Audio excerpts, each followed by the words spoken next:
অনেক আফসোস লাগে আমার মৃত্যুর পরেও মানুষ ফেসবুক চালাবে, বিনোদনে মত্ত থাকবে, খুশিতে হই হুল্লা করবে, দুনিয়ার সবকিছু তার নিজ গতিতে চলবে। সত্যি বড়ই আফসোস লাগে।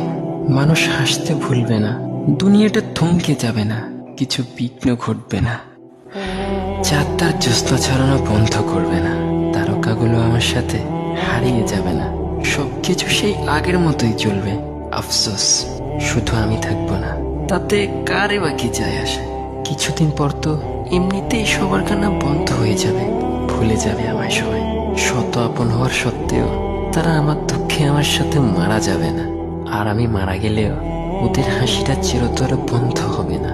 তাহলে এদের সাথে কেন আমি এত ব্যস্ত, কেন এত মাখামাখি? আমার রব থেকে আমি এত দূরে কেন? কেন এত দূরে কেন? অথচ আল্লাহ সুবহানাহু ওয়া তাআলা যা বলেন আমাদের, তোমরা মুসলিম না হয়ে আমার কাছে এসো না। সত্যিই তো আমরা কি পেরেছি আদৌ অব্দি মুসলিম হতে? চলুন না একটাবার চেষ্টা করে দেখি, জাস্ট একবার, নিজের ভালোর জন্য, শুধু একবার, শুধু একবার। প্লিজ নিজের মূল্যবান সময়টুকু হেলায় ধুলে নষ্ট করো না।